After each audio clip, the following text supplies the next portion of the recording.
Oséias, Joel, Amós, depois de Ezequiel, Daniel, por aí.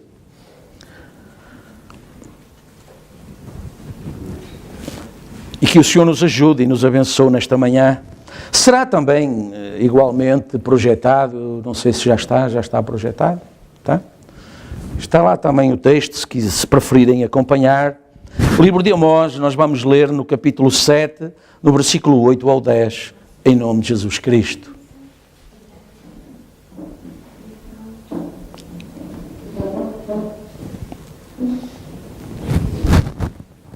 Se pudermos ficar de pé em reverência à palavra do Senhor, vamos ler. E o Senhor me disse, que vês tu, Amós? E eu disse, um prumo. Então diz o Senhor, eis que eu porei o prumo no meio do meu povo Israel. Nunca mais passarei por ele. Mas os altos de Isaque serão assolados e destruídos os santuários de Israel. E levantar-me-ei com a espada contra a casa de Jeroboão. Então Amazias, o sacerdote de Betel, mandou dizer a Jeroboão, rei de Israel, Amós tem conspirado contra ti no meio da casa de Israel. A terra não poderá sofrer todas as suas palavras. Que o Senhor abençoe a leitura da sua palavra e nos dê as bênçãos dela. Podem sentar. Hoje tomaríamos um tema, não sei se repararam, estava projetado, um tema, o prumo, que poderá parecer até um tema, uma questão assim um bocado estranha, e um tema um bocado estranho, pouco vulgar, mas às vezes Deus tem destas coisas, destas invulgaridades. E o profeta Amós está a dizer aqui, em nome do Senhor, ele disse, o Senhor me disse, que vês tu, Amós? E ele disse, um prumo. O profeta viu um prumo. E estava-lhe a dizer, eu vou pôr o meu prumo no meio do meu povo, nunca mais passarei por ele, ou seja, esse prumo será a minha representação lá no meio. Há coisas que estão erradas, há coisas que têm que ser transformadas, há coisas que não estão bem, e por isso Deus estava a enviar um profeta. Agora, nós vemos também que aparece um sacerdote, um outro sacerdote, e que diz ao rei, olha, tens que fazer alguma coisa, tens que proibir aquele homem de pregar, né? Se nós formos ler o resto do livro, depois ele vai, eu creio que nós vamos ler lá depois também, ele vai completar este discurso e vai dizer, olha, eu não sei, portanto, na época, não sei se conhecemos isso, Israel já estava dividido, não é? Israel tinha sido unido pelo rei Davi. E Davi foi rei de Israel e Judá. E depois Salomão foi rei de Israel e Judá. Mas depois, quando esses dois reis saíram de cena, houve novamente uma cisão no meio de Israel e voltou a haver dois países num país, Israel e Judá.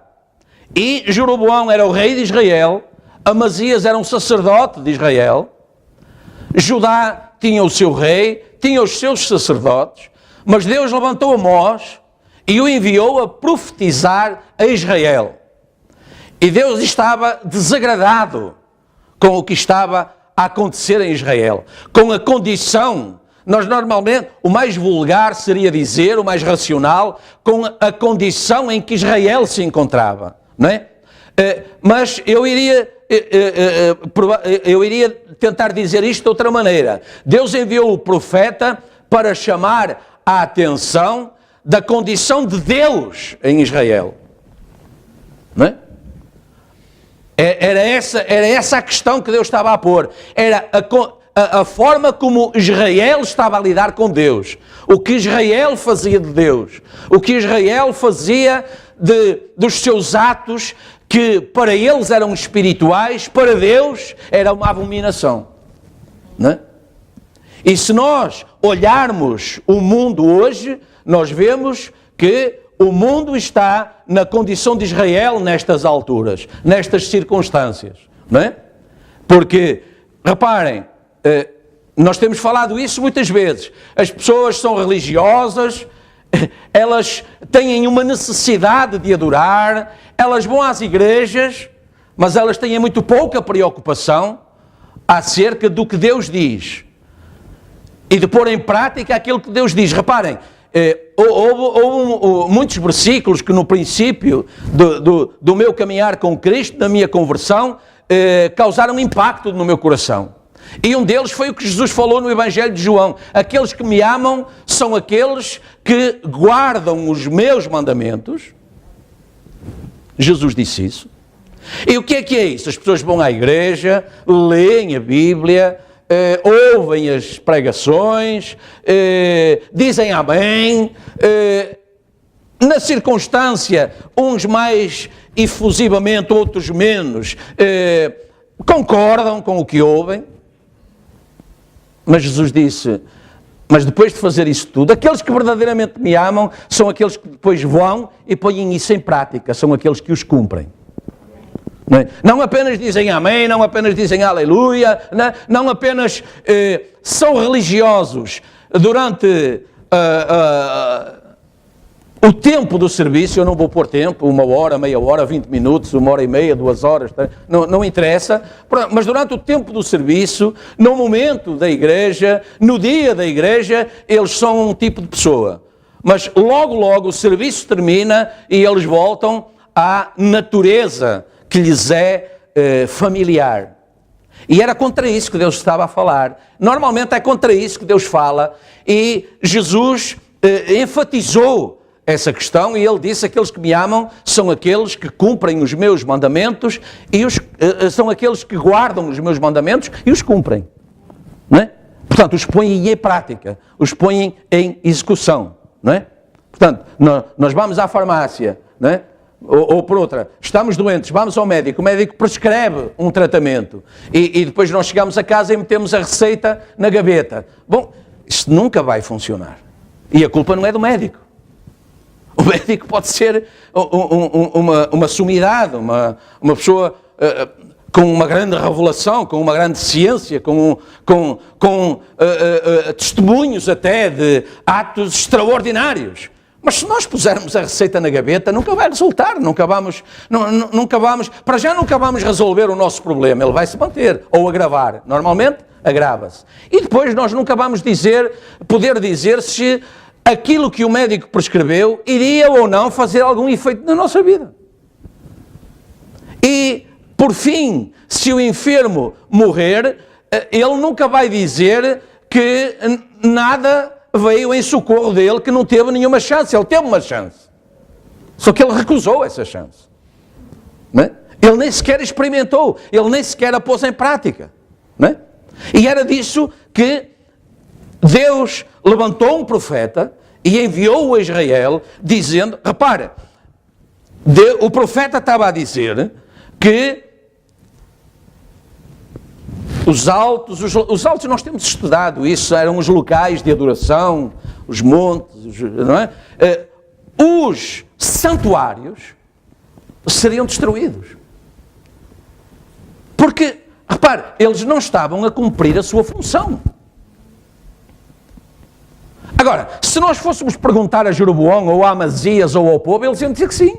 Não. Eu visto-me rigorosamente, eu estou lá no altar à hora certa, eu falo tudo direitinho, eu explico tudo, eu passo os incensos, eu degolo o cordeiro, eu derramo, eu asperjo o altar com o sangue, eu queimo as gorduras e as peles, eu faço tudo direitinho, conforme a lei de Moisés, conforme está escrito, eu assim faço. E Deus não estava a receber nada daquilo. Porque Deus tem um prumo. Ou seja, Deus tem uma linha reta, um prumo. Eu não sei se todos saberão o que é isso, mas por definição, um prumo é um instrumento para verificar a verticalidade de um lugar. Agora há uns níveis de bolha d'água e tal, a gente encosta lá na parede e a bolha marca se está mais assim ou mais assado, mas há poucos anos atrás isso era feito com um fio, com um peso.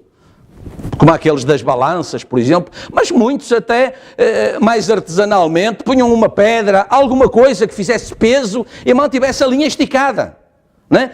E a parede só ia estar direita quando o prumo ficasse perfeitamente alinhado com a parede. Se a parede estivesse minimamente inclinada, o prumo ia mover-se ou para um lado ou para o outro. A parede não estava bem.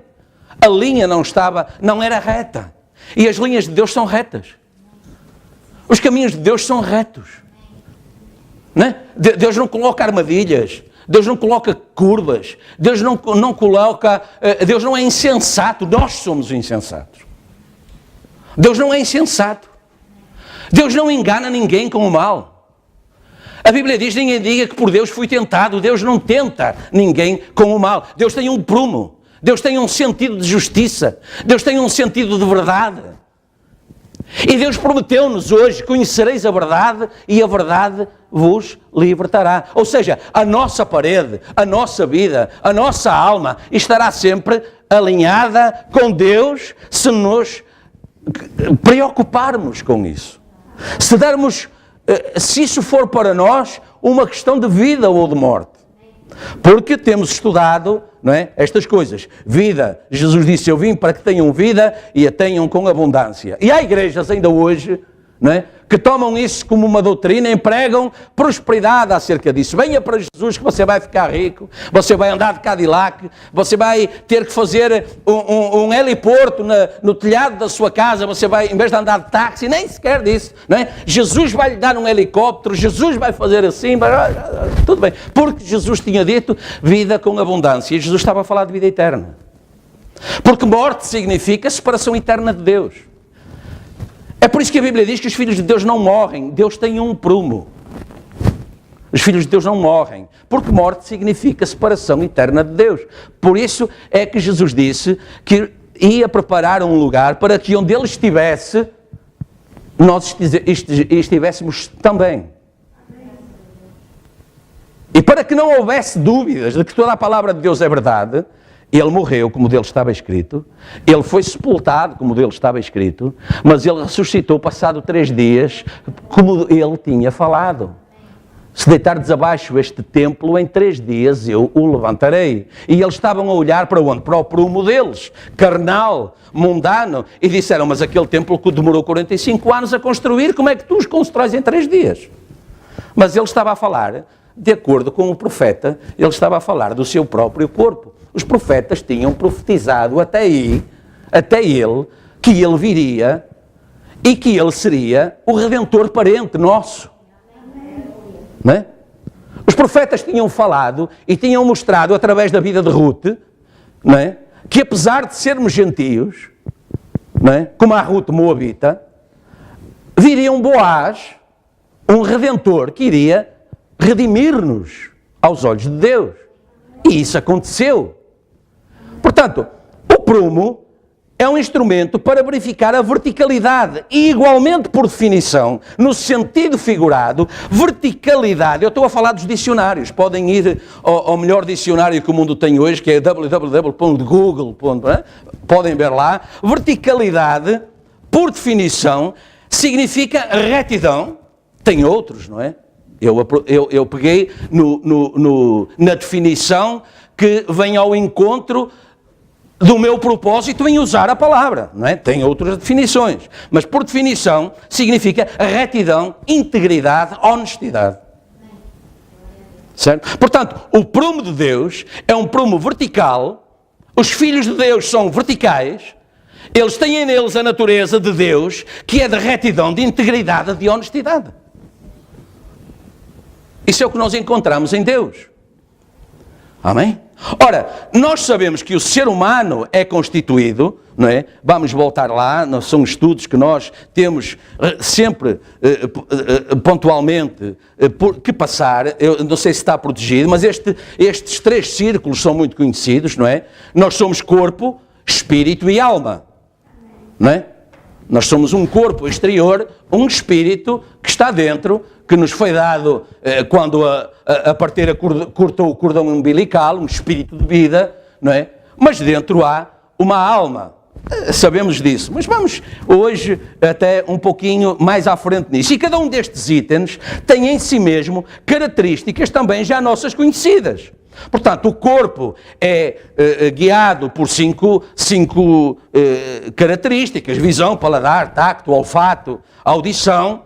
E o espírito, igualmente, tem 5 características: a imaginação, a consciência, a memória, o raciocínio e a afeição. Portanto, isso é, reparem, a minha cadelinha, ela tem isto.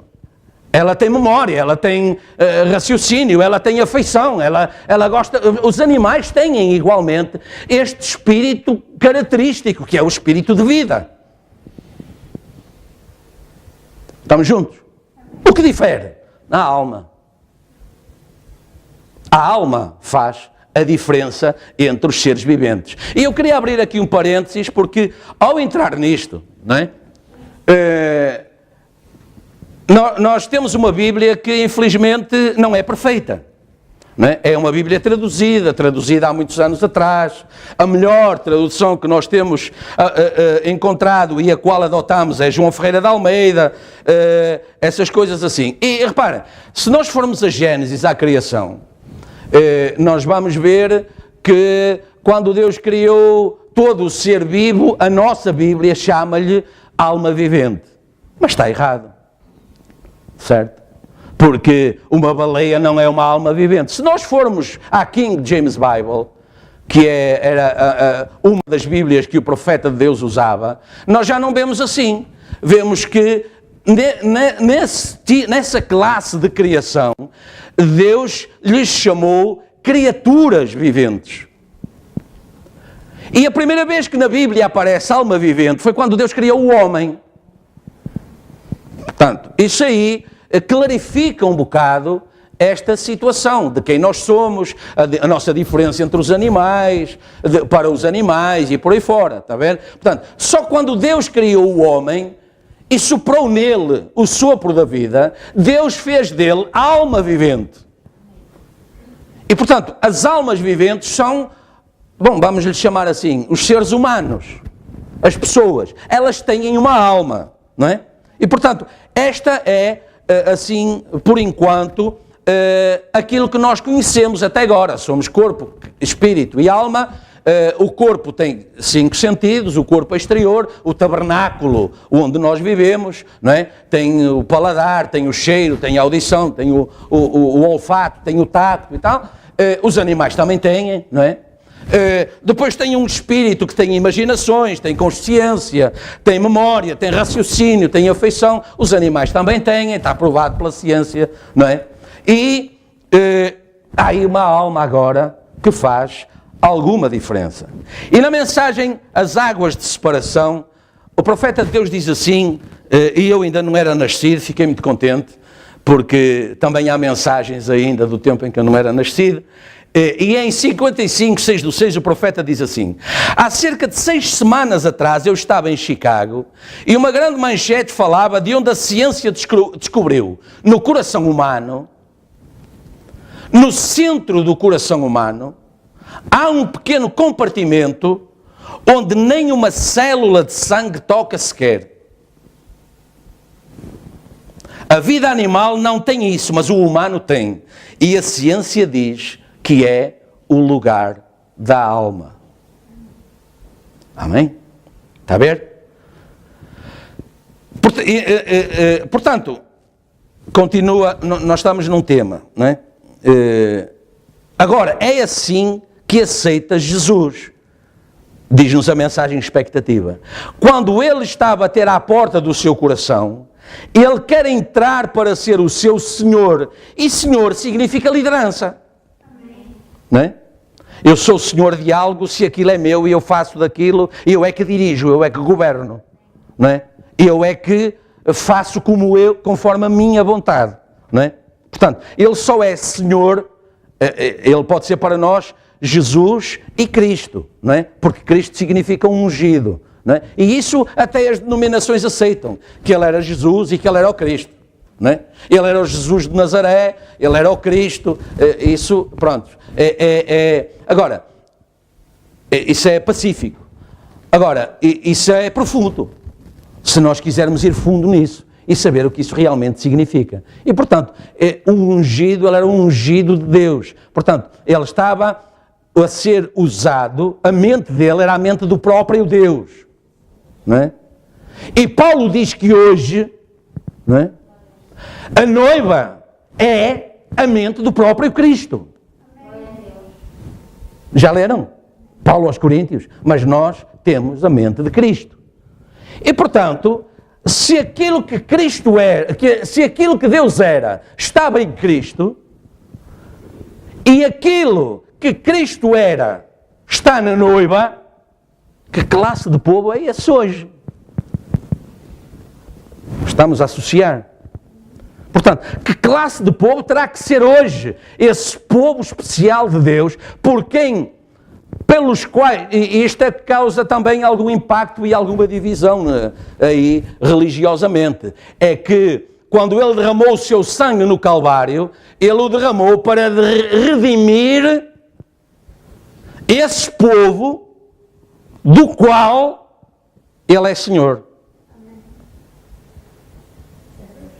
Ele não derramou o seu sangue por todos. A Bíblia diz, ele sabe os que são seus. E ele redimiu aqueles que ele conheceu desde antes da fundação do mundo. E hoje, esse é o lugar onde nós devemos estar também ancorados, porque ele disse, quando esteve aqui, no seu tabernáculo terrestre, ele disse, daqueles que me deste, nenhum se perdeu. E eu confio nisso hoje. Não é? Porquê? Porque a noiva, nós temos seguido esse estudo ao longo dos últimos meses, não é? O estudo das eras, esses foram conhecidos de Deus, não é? E lembram-se da semana passada no estudo sobre o livro da vida e o livro da vida do Cordeiro. E há um povo cujo nome que está no livro nunca poderá ser riscado. Amém? Lembram-se disso? Foi só no domingo passado. E, portanto, esse é o povo, não é? A Bíblia depois em Apocalipse fala em milhares, não é? De povos, nações e línguas. Esse é o povo que desde antes da fundação do mundo, ele separou para si, para ser a sua noiva. E eu creio que eu estou lá. Você crê? Esse é o povo. Tínhamos até antigamente uma canção que dizia, nós somos o povo a quem Deus separou, a quem Deus escolheu. Verdadeiramente somos seus. Está a ver? Portanto, é aí que a palavra Senhor entra, quando ela significa verdadeiramente liderança. Guiados por Ele. Ordenados por Ele, mas guiados por Ele. Não é? E vamos já chegar à razão desta diferença. Não é? Ordenados por Ele, guiados por Ele. Não é? Ele entra no seu coração sabendo que fez esse coração para si mesmo. Não é? Portanto, quando viemos ao mundo, viemos com um propósito. Temos falado muito nisso. Foi mais uma das revelações que, pelo menos pessoalmente, é meu testemunho, me provocou um grande choque. O profeta de Deus disse um dia, eu entendi que por alguma razão Deus me trouxe aqui. E no dia em que Ele me salvou, milhares se perderam. E eu pergunto, porquê é que Ele fez isso? Porquê é que Ele fez isso comigo? Qual é o propósito dEle? Porque eu quero cumpri-lo. E eu também. Não é? Eu estou aqui porque Ele me resgatou, porque Ele me comprou com o seu sangue, porque Ele tomou sobre si os meus pecados, porque Ele tem curado todas as minhas enfermidades, porque Ele tem provido tudo aquilo que eu preciso. Então é um propósito, não é? Ele está a fazer isso por alguma razão. Qual é essa razão? Eu quero conhecê-la porque eu quero cumpri-la. Eu quero ser, eu não quero ser injusto, nem ingrato, não é? E embora não tendo nada para dar, se Ele me escolheu é porque há algo em mim. Pense nisso, irmão, irmã, que muitas vezes diz que não vale nada, que não presta para nada, que não serve para nada, tudo o que faz não dá certo. Lembre-se, Deus não pensa assim. Deus não pensa assim. E se nós não entendemos que é assim, então, em algum lugar, estamos a ouvir um espírito errado. E nesse estudo que temos feito, não é? Já vimos para trás, espíritos sedutores, não é? Estado físico, demonologia, estado físico, estado espiritual. Há também um capítulo desse livro chamado Espíritos Sedutores contra a Palavra de Deus. Ou seja, espíritos errados, demónios, que operam à nossa volta. Jesus disse isso, ainda estava com eles e ele disse: Satanás já tem estado aí a pedir para vos cirandar, para começar a transtornar as vossas ideias, as vossas vidas, para vocês voltarem ao barco e à pesca e deixarem isto tudo, esta religiãozinha que não leva a lado nenhum, que o teu pai tem tido prejuízos, os barcos não têm saído todos, há barcos encostados porque precisam de reparação, há redes que têm que se comprar novas porque não há ninguém que repare aquela, essas coisas assim, não é? Mundanismo atrás de mundanismo, preocupações, não é? Eu estou a dizer mundanismo no sentido de influência do mundo sobre o crente. Pressão espiritual, pressão forte, não é? E Jesus disse: eu vejo Satanás já está a pedir, já está ansioso que eu saia do vosso meio. E ele disse ao Pai, não é? Na oração, em João 17, enquanto estive com eles, guardei-os em teu nome, mas agora que vou para ti, alguém tem que tomar conta deles. E por isso aconteceu o Pentecostes. E por isso hoje continua a haver o batismo em nome de Jesus Cristo. Porque esse é o selo de Deus. Essa é a vindicação de Deus na sua vida. Está a ver? Só através do batismo do Espírito Santo nós conseguimos que Ele seja verdadeiramente Senhor, que Ele tenha efetivamente autoridade e liderança, porque viemos ao mundo com uma coisa que se chama livre-arbítrio. Amém? E o livre-arbítrio é a capacidade que Deus nos deu de, perante duas circunstâncias, escolher uma. E Deus vai respeitar essa. Satanás não respeita. Você quer tomar uma decisão e ele tenta mudá-lo para a que lhe interessa, mas Deus não faz isso. Deus nos deu essa capacidade e Deus espera, Deus respeita essa escolha. E foi isso exatamente que Elias disse lá no cimo do Monte Carmelo a Israel, numa outra circunstância: até quando cocheareis entre dois pensamentos? Se Deus é Deus, serviu; se Baal, serviu. Foi isso que Josué disse quando entraram na terra prometida. Agora escolhei, não é? Depois de terminado todo aquele primeiro passo e quando eles já estavam realmente todos lá dentro, ele parou a igreja, não é? Porque Josué era sacerdote do Deus Altíssimo. Ele parou a igreja e disse: agora temos que escolher a quem servimos. Se ao Deus dos nossos pais, ao Deus de nossos pais. Se aos deuses dos povos em cujas terras vamos entrar, porque eles iam continuar a conquista, aos deuses dos povos a quem vamos entrar. Eu e a minha casa, disse Josué, que era o líder na altura, servimos ao Senhor. Mas o povo teve que escolher. E nós temos que escolher nesta manhã. Porque Deus tem um prumo. E Deus não vai desviar a parede desse prumo. O caminho de Deus é perfeito, a palavra do Senhor é provada. Salmo 18, está lá escrito. É uma rocha para todos aqueles que nele confiam. Certo? Portanto, você pode ter o resto do corpo, mas o coração é a torre de controle e Ele quer entrar nesse coração. Esta é a mensagem de Deus para nós nesta manhã. Para que o possa liderar. Para ser um Senhor com letra maiúscula. E esse é Deus. Senhor com letra maiúscula. E Ele quer ser um Senhor nas nossas vidas Se puderem, digam graças a Deus. E portanto, e agora na mensagem, a maior batalha jamais pelejada, que se calhar na próxima semana, ou assim, vamos distribuir, porque está terminada a tradução na língua portuguesa de Portugal, não é? Esse é também o nosso trabalho, vocês sabem, continuamos a pedir oração, e estou a falar isso também para esse casal que nos visita hoje pela primeira vez, que espero não seja a última, mas um dos alicerces desta obra é a tradução da mensagem para a língua portuguesa de Portugal, porque os países em África de expressão portuguesa não tinham até agora conseguido receber no coração verdadeiramente a mensagem, porque tinha passagens da tradução em brasileiro que eles não conseguem entender. Não é? E essa foi uma realidade que nos chegou e continua a chegar, testemunhos, e então o Senhor nos tem dado e abençoado e alimentado nesse ministério da tradução da mensagem. E nessa mensagem que está pronta para entregar, o profeta de Deus diz assim em determinado ponto: o Espírito tem um sentido, e esse sentido domina-o, é a fé ou a dúvida.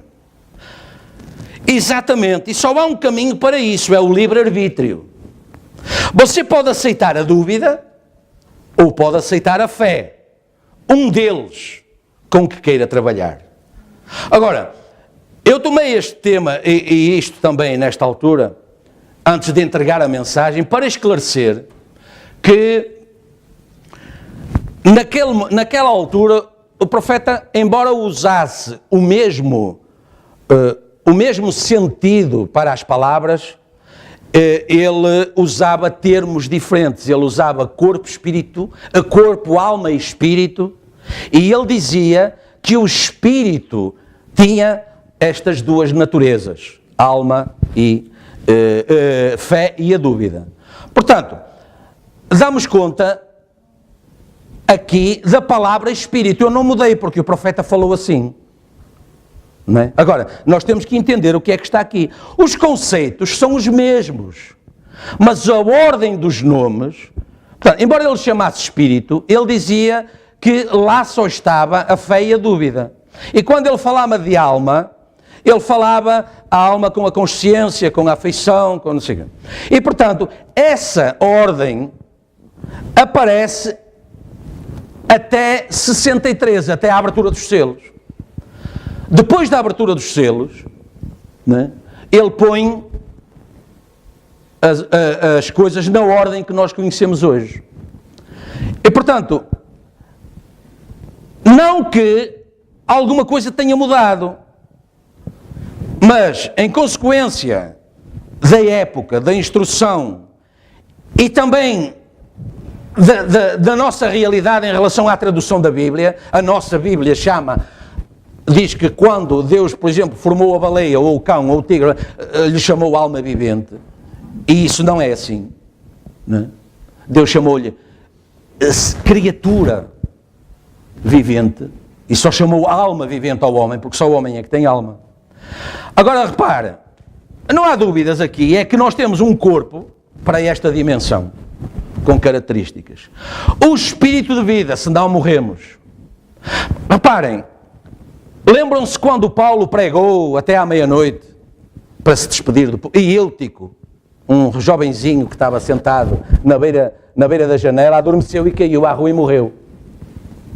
E Paulo veio cá abaixo e olhou e disse: a alma ainda está nele. Portanto, ele já tinha o corpo e o espírito numa outra condição, não é? Ele estava morto, eles disseram que ele estava morto. Portanto, o espírito, das características de afeição e consciência, já não estava lá. Mas Paulo disse, mas a alma dele ainda está nele. E Paulo orou sobre ele, não é? E ele voltou e subiu com eles e ressuscitou. Certo? Portanto, realmente, os animais só não têm alma, e essa é a diferença. E isso está aceito. Agora, eu estou a falar isto para que depois, quando receberem a mensagem, não se confundam. É apenas uma questão de expressão, é uma questão de palavras.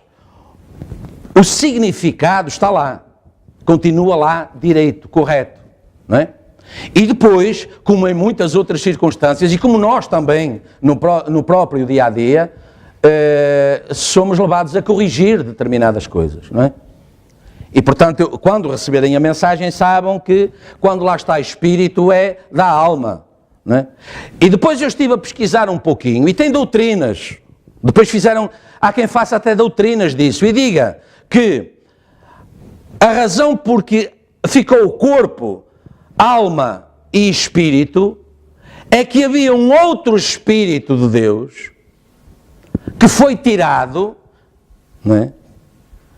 Na queda, quando Eva transgrediu e eles foram expulsos do Éden, Deus recolheu esse espírito que no fundo era a eternidade, não é? Que estava neles. No dia em que dela comerdes, nesse dia morrereis, não é? Portanto, há muitas doutrinas, mas o que realmente para nós é importante, e isso é aceito, nós somos corpo, espírito e alma. O corpo tem características, o espírito tem características. Quando nos falta o fôlego da vida, o espírito, morremos, o corpo morre. Mas a alma permanece, certo? E é nessa alma que se dá, então diz o profeta, a grande batalha entre Deus e Satanás. Porquê? Porque essa alma, embora o corpo e o espírito tenham 5 características, a alma só tem uma. Não tem 2. Não tem a fé ou a dúvida. Não é? Não tem a fé e a dúvida. É assim, ou tem a fé, ou tem a dúvida, e nós temos o livre-arbítrio, e aí é que é o grande desafio do cristão, do crente neste tempo. É que nós temos o livre-arbítrio, e o profeta de Deus está a dizer, você tem a capacidade de escolher, porque natureza quer ser guiado na sua vida. Ou pela fé na palavra de Deus, ou pela dúvida na palavra de Deus.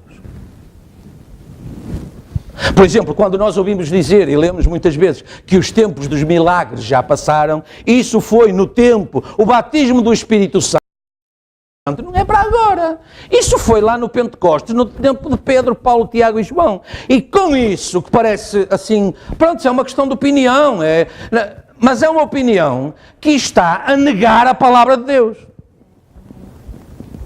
E ninguém vai à presença de Deus negando a palavra de Deus. Algum de nós tem a autoridade de entrar no tribunal e dizer ao juiz assim, cara na cara, você é um mentiroso, aquilo que você está a dizer não é verdade. Não, então ele não era juiz.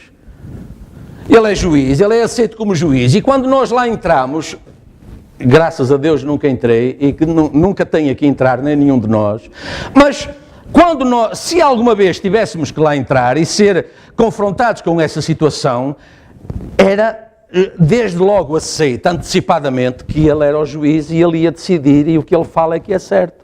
A lei, o artigo, o decreto que ele usa é aquilo, é matemático, não falha, é aquilo, é por aí fora, não é?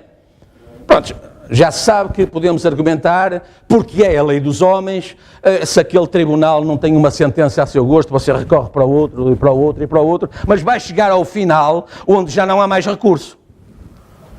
E a sentença vai transitar em julgado, certo?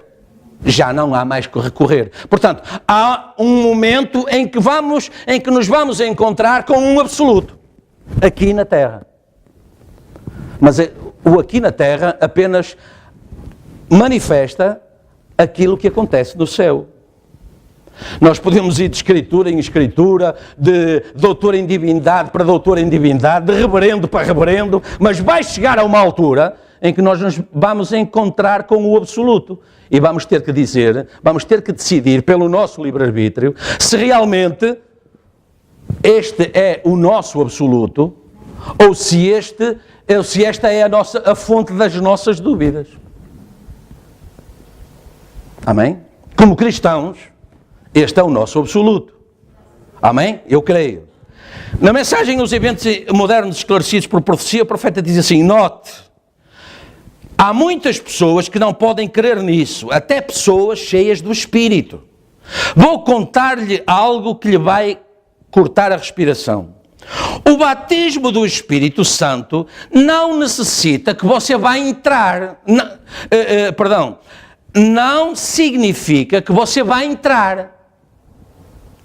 Porquê? Onde é o batismo com o Espírito Santo? No Espírito.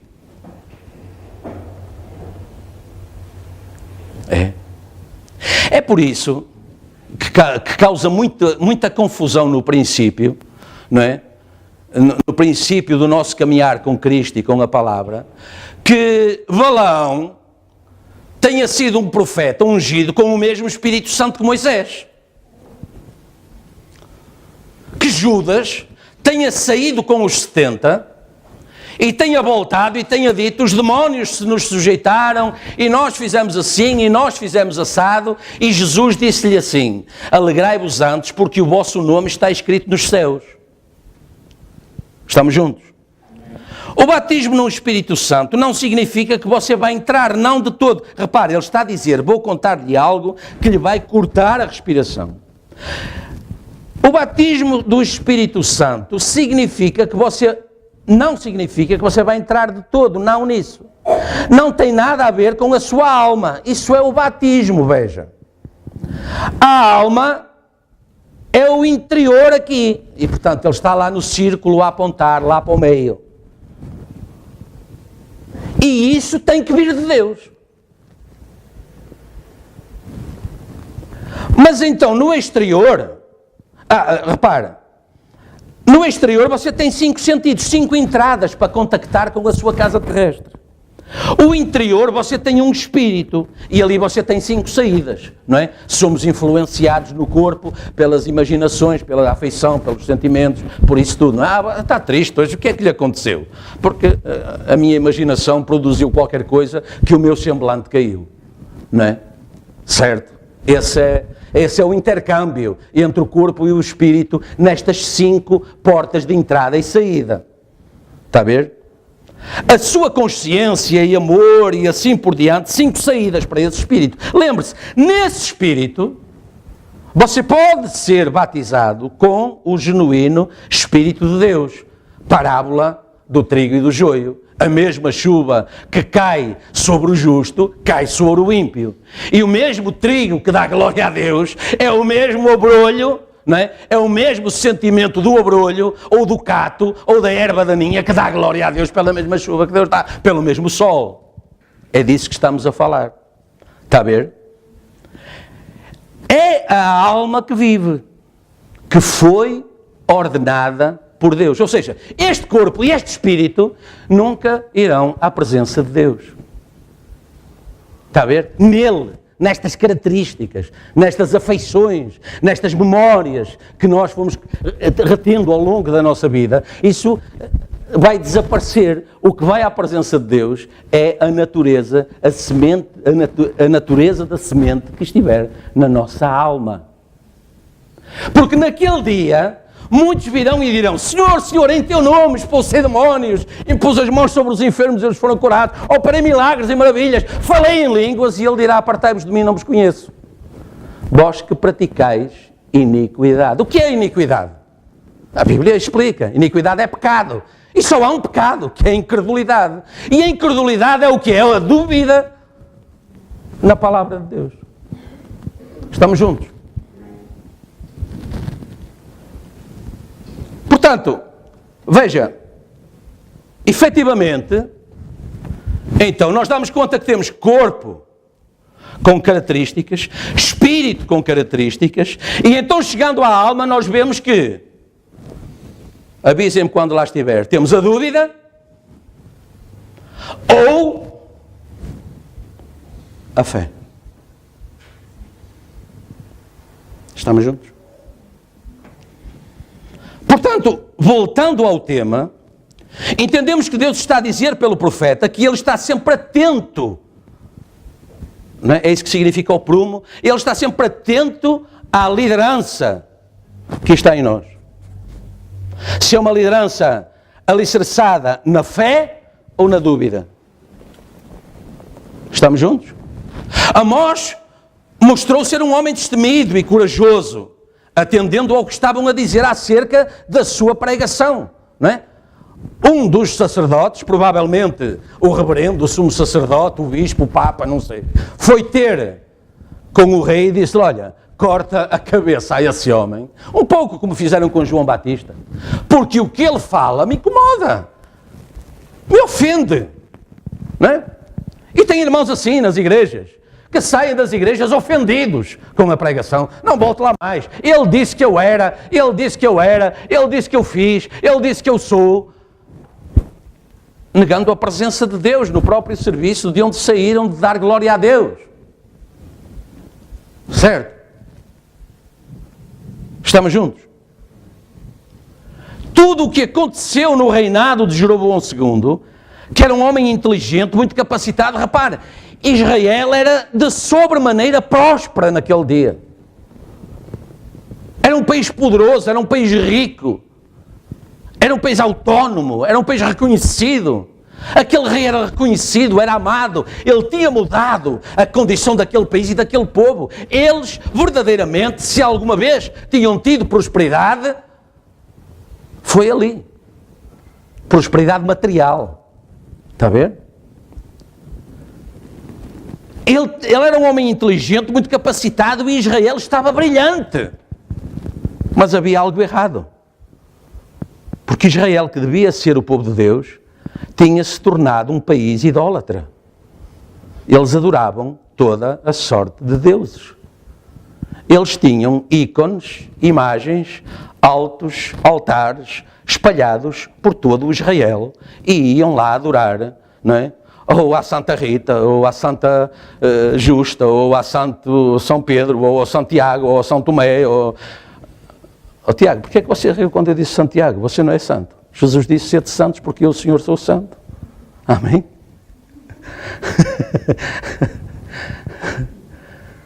Está a ver? Eles estavam assim nessa condição, mas eles eram prósperos. Eles tinham, não é? Os cofres do reino deviam estar cheios. O povo estava contente. Mas aos olhos de Deus eles eram idólatras. Eles estavam numa condição terrível. Israel estava numa condição apóstata.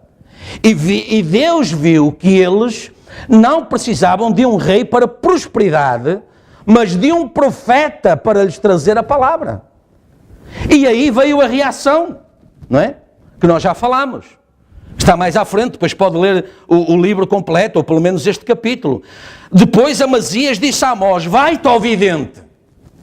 Ele já não era profeta de Deus. Os profetas eram eles. Eles é que tinham as vestes, os lugares, a primazia no santuário, as melhores cadeiras. Eles é que eram os sacerdotes. Ele era um vidente, ele era um... Não é?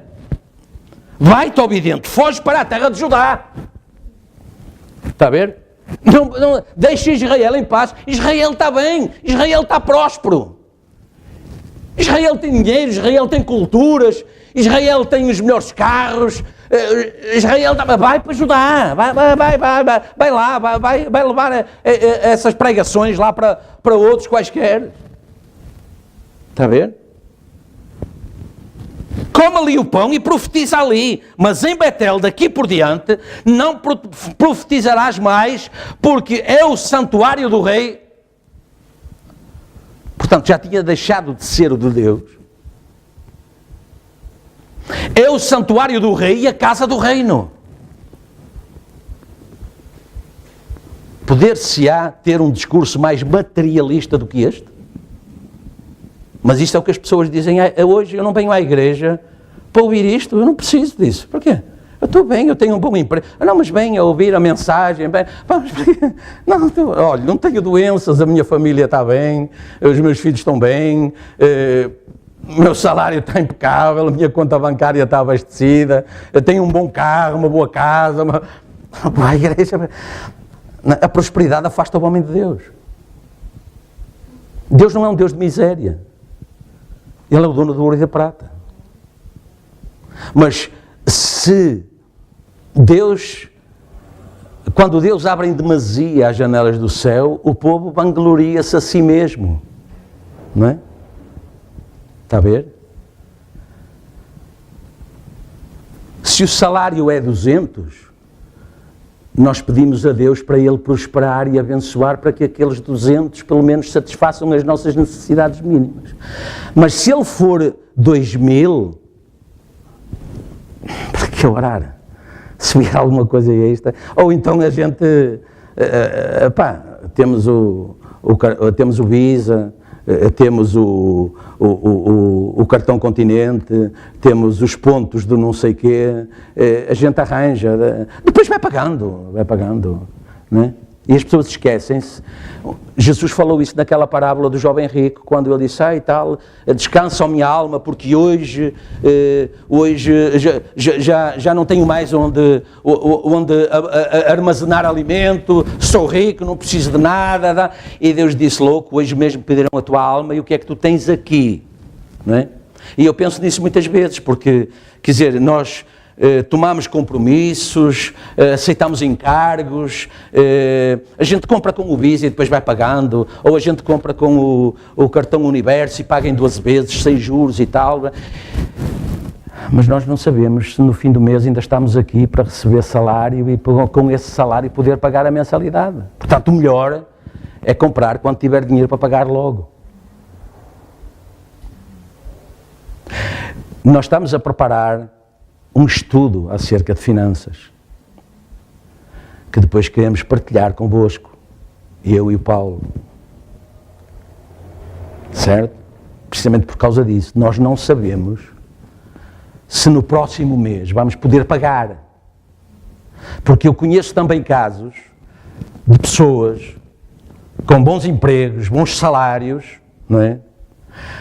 Às vezes viviam, por acaso ainda ontem em família falámos nisso, viviam tão bem, eram tão prósperos, trabalhavam os dois na mesma firma. E recebiam os dois um excelente salário. E assumiram compromissos na base dessa situação. Mas de repente a fábrica fechou e os dois vieram para o desemprego. E passaram a viver do salário ou da reforma dos anciãos. Porque foi uma situação assim, não é? Se calhar nós conhecemos casos desses, ou piores até, ou já lemos e tal. Mas quer dizer, as coisas foram sendo feitas na premissa de que, quando nós não podemos, não temos autoridade para influenciar determinadas coisas. Uma delas, quanto tempo ainda vamos cá estar. Certo? E era assim que estava Israel, eles não precisavam de profeta nenhum, estavam bem assim. Era o santuário do rei e a casa do reino. Não precisavam de ninguém que lhes viesse dizer. E vejam a resposta do profeta. Respondeu Amós a Amazias e disse, eu não era profeta, eu era boieiro, eu estava lá no campo a cuidar do gado, cultivador de árvores. Mas o Senhor me tirou de após o gado e o Senhor me disse, vai e profetiza ao meu povo Israel. Deus não quer que ninguém se perca. Espantoso, não é? Quando o povo sai da palavra de Deus, Deus envia correção pela palavra. Amém? Veja, na mensagem A Maneira de um Verdadeiro Profeta, e acerca de Amós, aqueles olhos ungidos de Deus, daquele profeta, não se apertaram, não se fecharam por causa da fascinação, como alguns turistas, mas pela corrupção moral, pelas pessoas que foram chamadas para serem abençoadas por Deus. O povo de Deus é um povo chamado para ser abençoado. Por que é que ele não se convence disso? Está a ver? Isto é importante. Eu oro para que o Senhor permita que isto se escreva fundo nos nossos corações. Porque Deus também nos enviou um profeta a chamar a nossa atenção que nós temos livre-arbítrio para decidir que qualidade de semente está na nossa alma. Crer em toda a palavra ou duvidar de alguma parte da palavra. Porque Eva só duvidou de uma pequena porção da palavra. E a morte entrou na natureza humana. Certo? Vocês sabem isso. Qualquer principiante no estudo das Escrituras e da natureza humana, da condição do mundo, sabe isso, não é? Deus disse, no dia em que dela comeres, nesse dia morrereis. No dia em que vos desviardes daquilo que vos estou a dizer, podereis comer de toda a árvore. Reparem, era isso que Deus estava a dizer. Isso não é prosperidade. Podeis comer de toda a árvore do jardim, menos da árvore que está, perdoa-me, é um tipo, é uma configuração. Esta não é, de certeza, a árvore da ciência do bem e do mal, mas Deus estava a dizer, podeis comer de toda a árvore que há no jardim, menos da árvore que está no meio do jardim, a árvore da ciência do bem e do mal. Ora, o que é que o anticristo é aquele que é contra Cristo. Anti significa contra e Cristo é a palavra. No princípio era o verbo estava com Deus, o verbo era Deus, o verbo se fez carne e andou no meio de nós. E a palavra é a expressão de um pensamento. Portanto, esta é a expressão dos pensamentos de Deus, do que está na mente de Deus. E isto um dia se fez carne e andou no meio de nós. E quando ele ascendeu aos céus, no dia do Pentecostes, ele desceu em espírito para que estes pensamentos de Deus continuassem desvelados perante nós. Não é? E portanto, Deus tinha dito, de toda a árvore podeis comer, menos desta. E logo veio alguém dizer, não, porque no dia em que dela comeres, nesse dia morrereis. E logo alguém veio pregar para ela, dizendo, não, Deus não ia fazer isso, não era isso que Deus queria dizer, e colocou a sua própria interpretação naquilo que Deus tinha dito, quando Deus é o seu próprio intérprete. E não é difícil nós entendermos isso, porque se alguém nos vier dizer, então você disse assim, assim, se você não disse, você vai perguntar, mas quem é que lhe disse que eu disse isso? Não, fulano me disse que você disse. Disse, não, ora vai chamar fulano e que venha na minha cara dizer que eu que disse. É ou não o que todos nós fazemos? Mas isso foi o que Satanás fez para Eva com a palavra de Deus. Não, Deus não disse isso. O que Deus quis dizer foi que ele interpretou. E nós não gostamos quando interpretam as nossas palavras. Não, desculpe lá, se somos pessoas de bem, e eu creio que somos pessoas honradas, e eu creio que somos, é disso que eu estou a falar. Não, desculpe lá, eu não, mas você disse, não, o que eu estava a dizer era isto, assim, e não saio daqui. Venha quem vier interpretar aquilo que eu disse, o que eu disse é isto. É verdade ou não? Isso foi o que aconteceu lá no Éden. Deus disse e alguém veio interpretar, colocar a sua própria, seja reverendo, seja papa, seja bispo, seja o que for.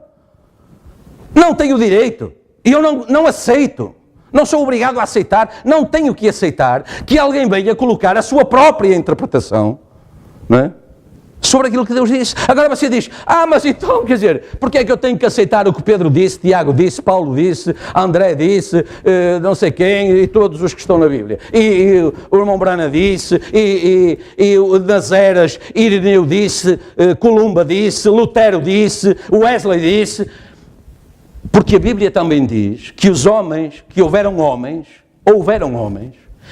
que foram inspirados por Deus para escrever estes livros. E, portanto, nós temos que ouvir, entender e aceitar ou rejeitar. Como veem, somos pessoas importantes. Nós temos que aceitar ou rejeitar se aquilo que nos está a ser apresentado como vindo de Deus é de Deus ou não. E aí nós podemos descansar. Sabem porquê? Porque o próprio Deus é responsável pela sua palavra. E, portanto, Ele lhe vai fazer saber. Quando você tiver essa questão no seu coração, eu lhe garanto. E lhe garanto porque é o meu próprio testemunho. Ele lhe vai fazer saber se aquilo que você ouviu veio dele ou não. Porque foi esse compromisso que ele assumiu quando falou através de Moisés ao povo de Israel, anunciando Jesus Cristo. Ele disse, se esse profeta vier e falar alguma coisa e acontecer, eu o enviei. Mas se esse profeta falar e não acontecer, eu não o enviei. Portanto, esse é o nosso prumo. Esse é o nosso absoluto. Certo? Esse é o nosso absoluto. Portanto, os olhos não olharam o deslumbramento, não se estreitaram por causa do deslumbramento, por causa da indecência e da corrupção de um povo que tinha sido chamado para ser o escolhido de Deus e agir daquela maneira. Não é de admirar que ele dissesse: bramiu o leão, quem não temerá?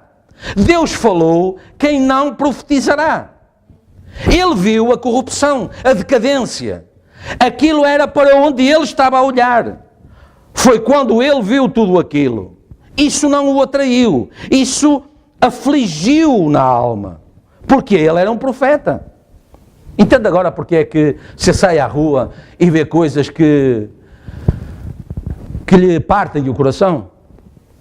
Porque o mesmo espírito que estava nos profetas está em si hoje. E você vê coisas com as quais não se identifica nem um pouco. E pergunta como é que é possível estas pessoas fazerem estas coisas e dizerem que são isto, aquilo e aquilo mais.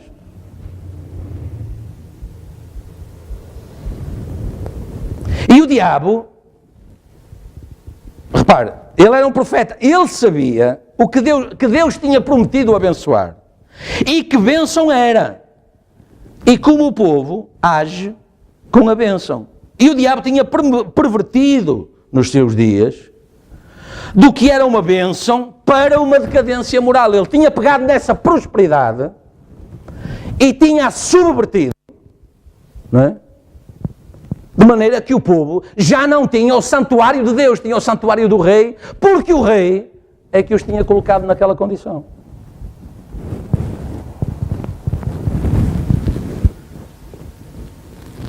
Ele tinha pervertido a bênção. E tinha pegado na bênção de Deus e tinha aos olhos do povo transformado aquilo numa decadência moral. Uma bênção para agradar aos olhos e apetites de um povo não convertido. Religioso.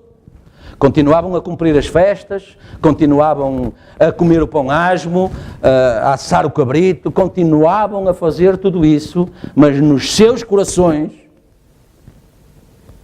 a semente era outra.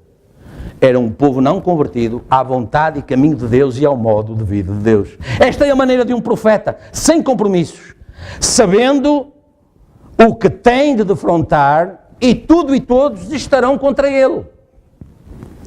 Rejeitados, desprezados, mas vindo, tal como Jesus Cristo, em nome de Deus. Essa é a maneira de um profeta. É assim que tem que continuar a ser hoje. Mas o profeta, Deus envia o profeta àqueles que estão lá para o receber. Você já leu isso? O profeta dos nossos dias dizer isso? Eu já li. Ele não diz dele, né? Ele diz que nesta era de Laodiceia andará aí um profeta com uma mensagem apenas para aqueles escolhidos por Deus para a receber. Lembre-se, como nós lemos atrás, você pode aceitar a dúvida ou pode aceitar a fé, mas com um deles nós vamos ter que trabalhar. Por isso Satanás começou na parte principal por fazer com que o espírito do homem duvidasse da palavra de Deus. Essa foi a primeira batalha e foi travada aqui. Essa foi a primeira batalha. Estava lá a fé e ele afrontou a fé com a dúvida e viu a reação e ela cedeu. E isso continua a ser o assim diz o Senhor hoje nos nossos dias. Certo? Deus não muda. Né? Ele é o mesmo ontem, hoje e eternamente. Satanás também não muda. E aquilo que para ele, aos olhos dele, resultou no passado com alguém, continua eficaz hoje. Porque em relação a corpo e espírito, todos têm as mesmas características. Certo? E ele pode pegar numa manada de búfalos ou de touros e pôr lá correr por uma cidade dentro e destruir tudo. Ele pode fazer tudo o que ele quiser, enquanto ele puder trabalhar no corpo e no espírito, nas sensações, nas emoções. Está a ver? Mas não é essa a batalha dele. Ele quer trabalhar na alma, lá dentro mesmo.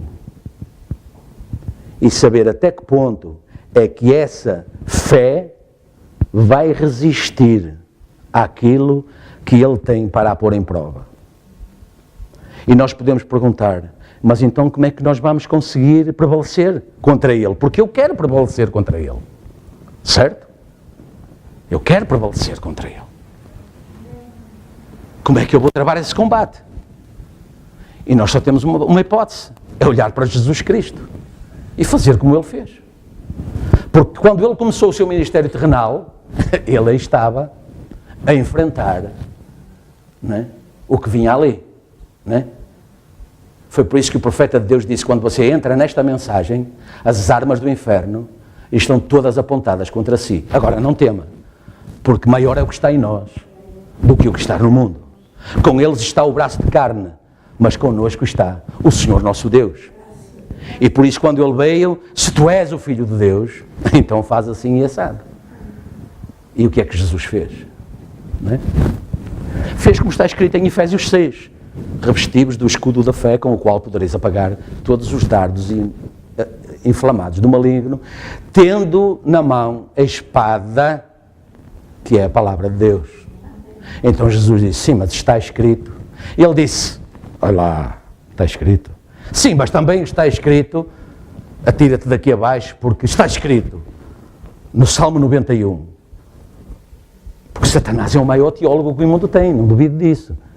Não é? Não tente, diz o profeta, debater escrituras com ele. Porque escritura sabe ele, de Gênesis a Apocalipse. Não é? Ele conhece a escritura. Está ali, ele pode lê-la e decorá-la, e tudo isso. Não pode entendê-la. Porque tinha que ter o Espírito Santo para entender. Tinha que ter a semente de Deus. Tinha que ser batizado em nome de Jesus Cristo. Ele não é. Tinha que ser salvo e ele não é. Ele sabe que ele não é. E por isso diz o profeta, é por isso que ele tenta esconder de si os dois livros que melhor falam sobre ele. Gênesis, que foi onde ele apareceu, com as suas táticas, e Apocalipse, que é onde ele vai terminar. Então, se ele puder tirar isso, tudo o resto poderá ser apenas um debate teológico, não é? Mas a Escritura não é para debater. Lembre-se disso. A Escritura é para crer. Amém? É para crer. Portanto, você pode aceitar a dúvida ou pode aceitar a fé.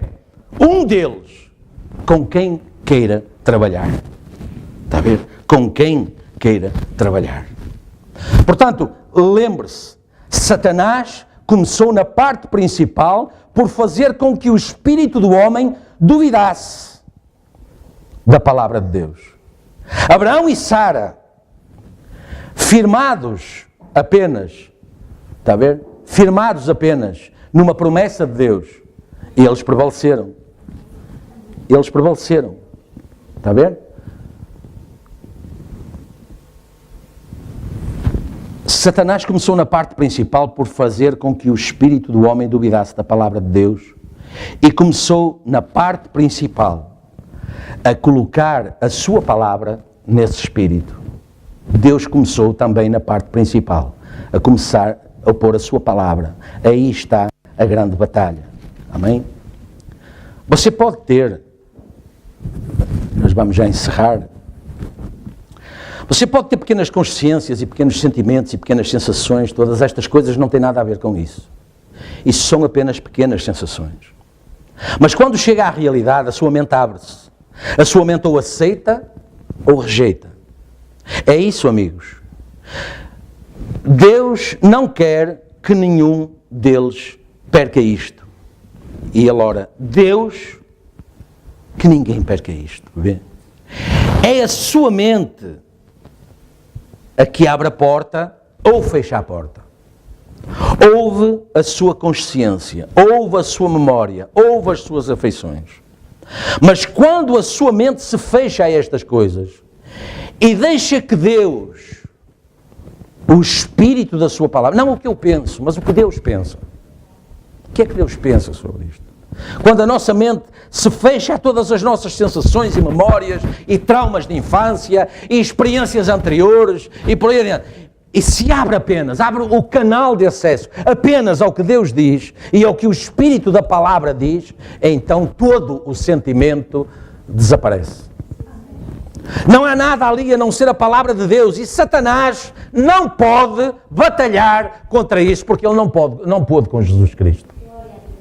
Ele fugiu, ele se afastou. Está a ver?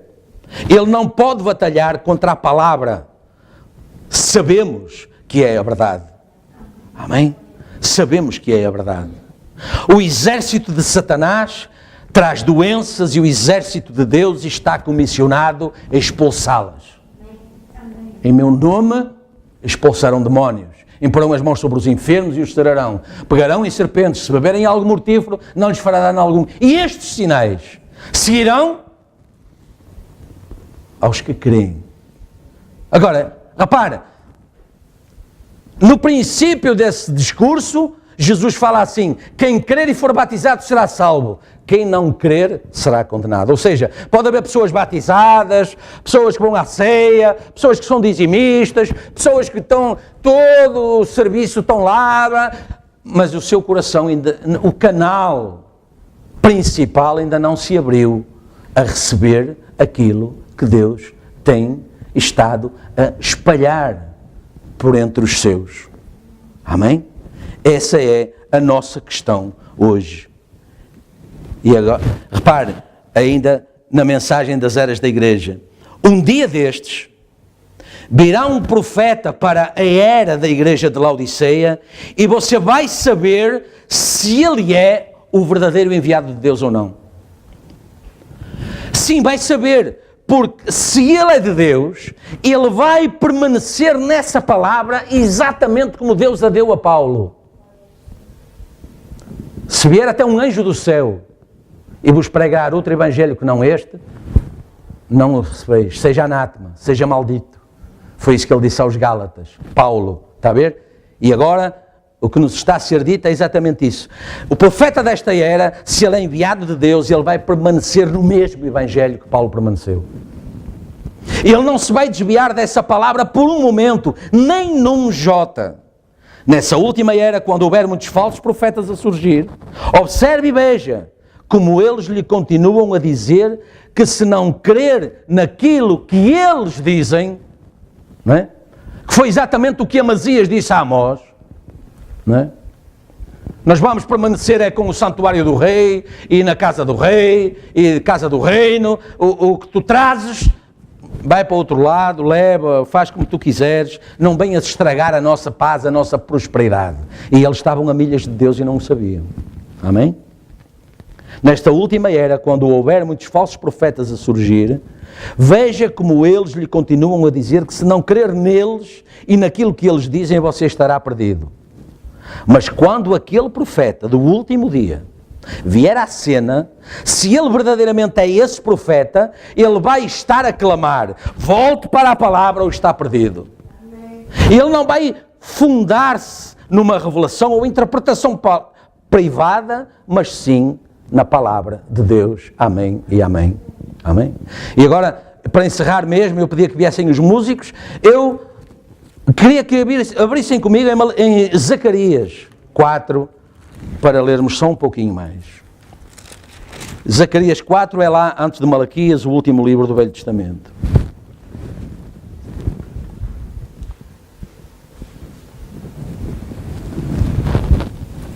Se puderem abrir, eu não tenho na projeção.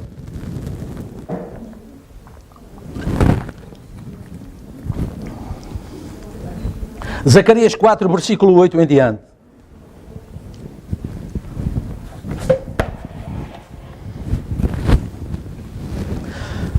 Estamos juntos? Diz assim: e a palavra do Senhor veio de novo dizendo,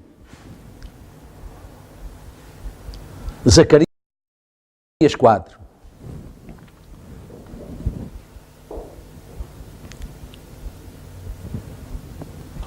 Já encontraram?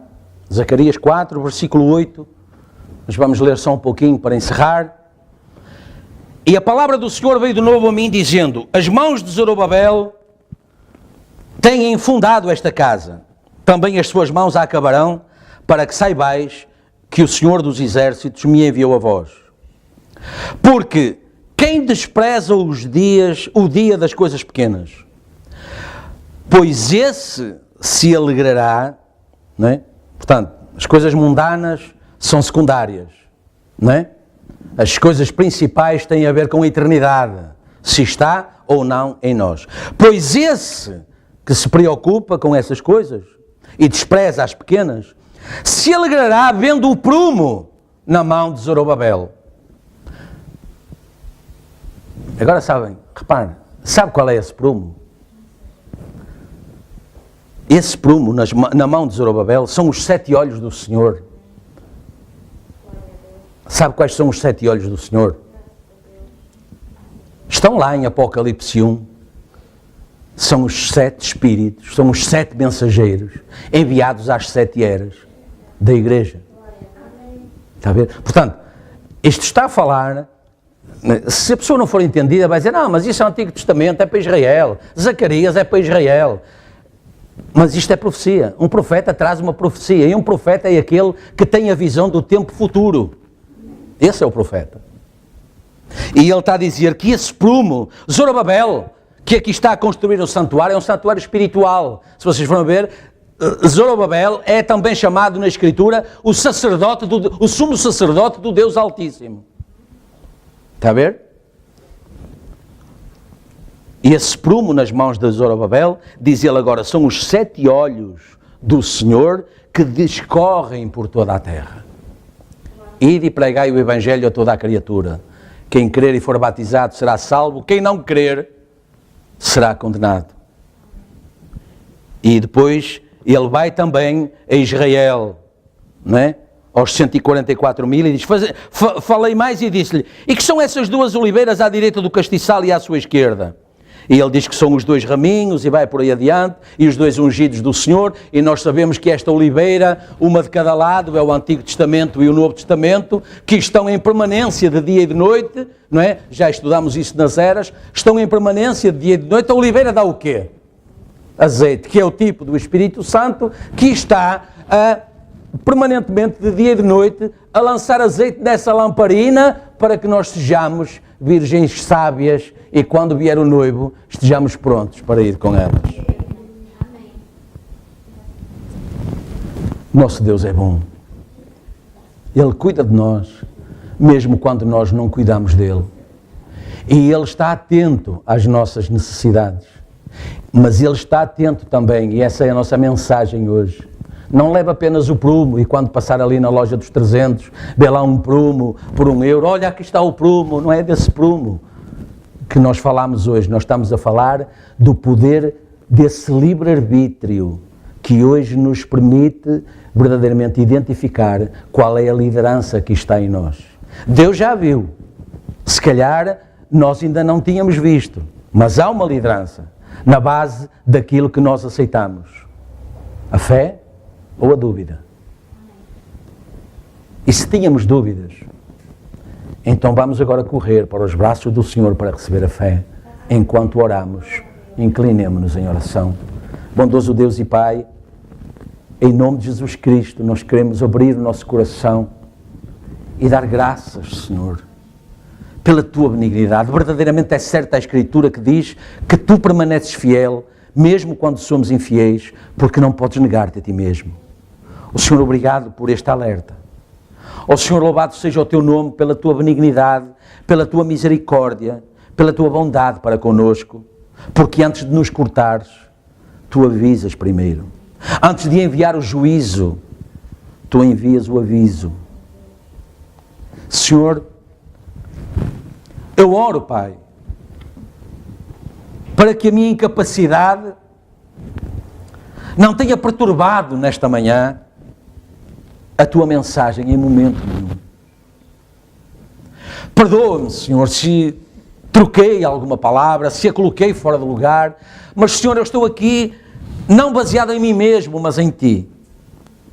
Tu disseste-me, Senhor, um dia, não te preocupes com o que has de falar, porque não és tu. Na mesma hora, o Espírito Santo colocará na tua boca as palavras que has de dizer.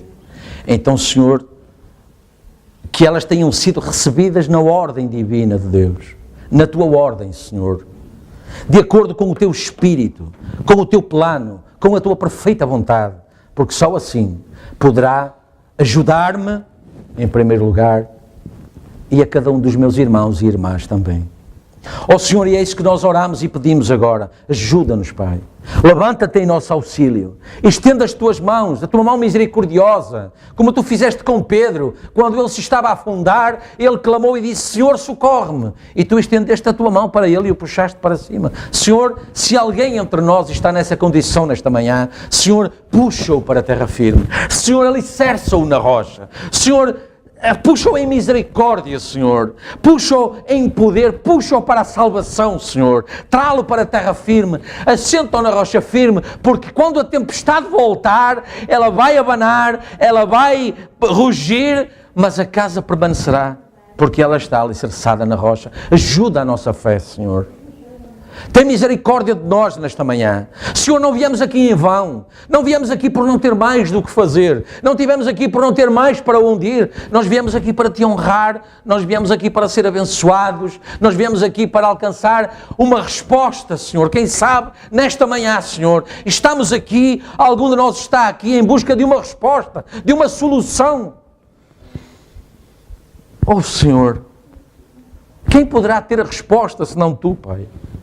Que és o dador de toda a boa dádiva, que és o arquiteto do universo. Oh Senhor, compadece-te de nós, tem misericórdia de nós, estende as tuas mãos e abençoa. Está escrito que tu és o Senhor que perdoa todas as nossas iniquidades e sara todas as nossas enfermidades. E Senhor, há enfermidades que são da alma. Oh Senhor, cumpre, magnifica a tua palavra agora. Ajuda-nos a sair daqui com um testemunho válido. Verdadeiramente o Senhor fez de mim uma nova criatura. Verdadeiramente eu saí de uma maneira completamente diferente que eu estava quando entrei. Agora eu sei quem sou. Agora eu sei de onde vim. Agora eu sei para onde vou. Agora eu sei em quem estou firmado. Agora eu sei em quem tem as respostas para as minhas dúvidas. Agora eu sei quem tem a solução para os meus problemas.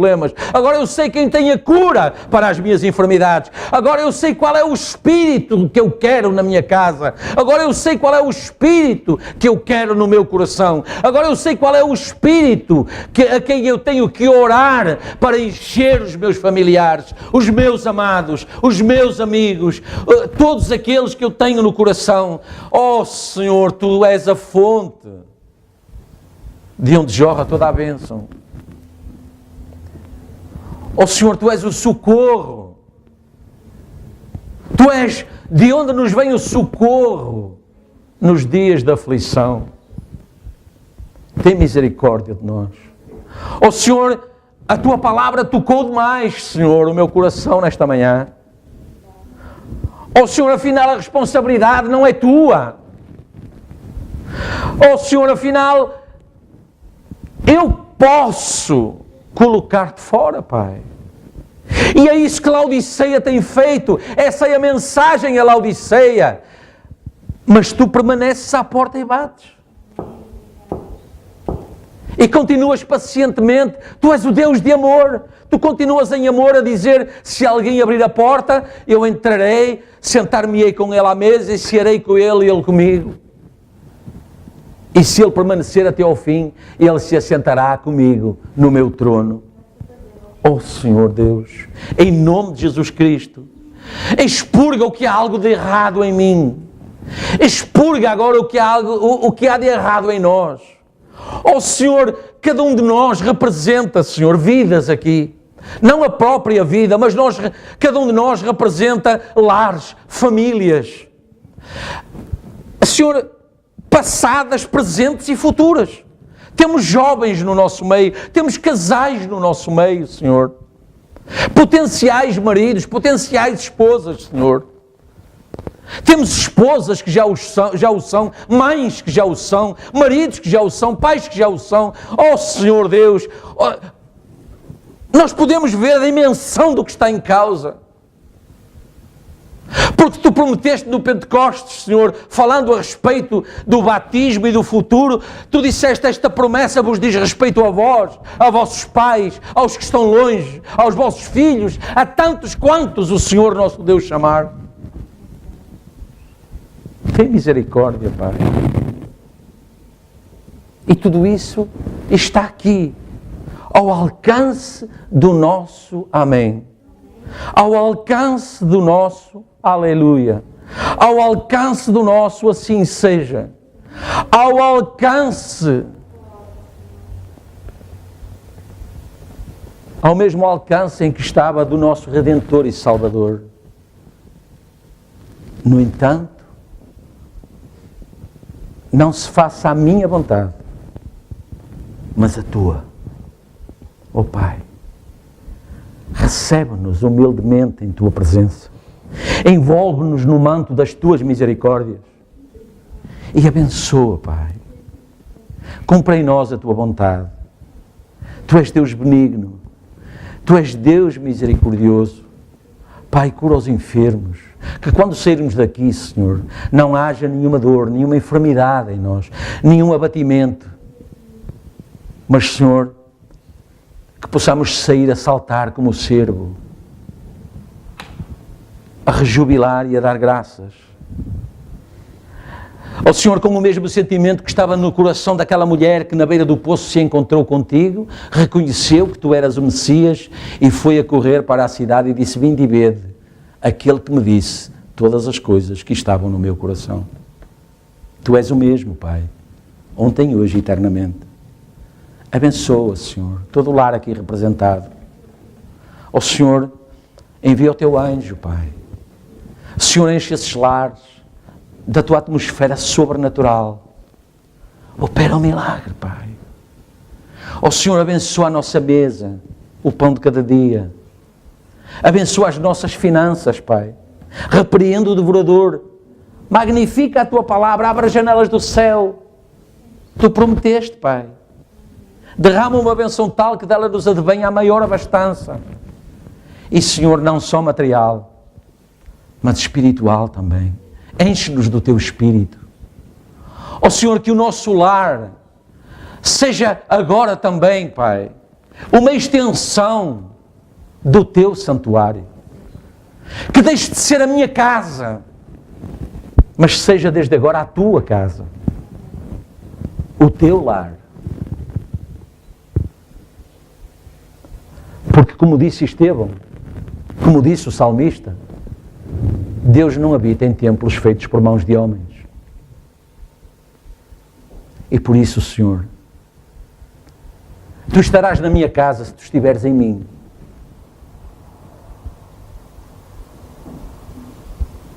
Senhor, que eu possa ter-te sempre em mim. Porque tu disseste: se vós estiverdes em mim e as minhas palavras estiverem em vós, pedireis tudo o que quiserdes, e vos será feito, porque é para a glória do Pai. Senhor, lembra-te daqueles por quem temos orado e dos teus santos ao redor do mundo. Abençoa a cada um. Senhor, vai ao encontro daqueles que hoje não puderam estar aqui. Senhor, tu sabes as razões. Mas, Senhor, que nem por isso deixem de ser alcançados pela tua bênção, pela tua misericórdia, pela tua graça, pela tua benignidade. Vai ao encontro deles, onde quer que estejam, na condição em que estiverem. Pai, toca neles. Abençoa, Senhor. Ó Senhor, que eles possamos encontrá-los de novo da próxima vez. E possam vir regozijando e testificando e, Senhor, dizendo, afirmando que mesmo assim, tu estás com eles. Tu os alcançaste. Tu estás neles. Senhor, nos entregamos em tuas mãos. Obrigado por este serviço, Pai. Por esta mensagem. por este tempo, que não foi em vão, Senhor, que não seja em vão, que não tenha sido uma perda de tempo para ninguém, que não tenha sido uma sobrecarga para ninguém, mas que tenha sido um tempo de bênção, um tempo de libertação, um tempo de regozijo, um tempo em que, Senhor, saímos daqui mais leves, mais livres do que o que entramos. Porque se vínhamos sobrecarregados e oprimidos, Senhor, que o Teu Espírito Santo tenha operado já essa libertação.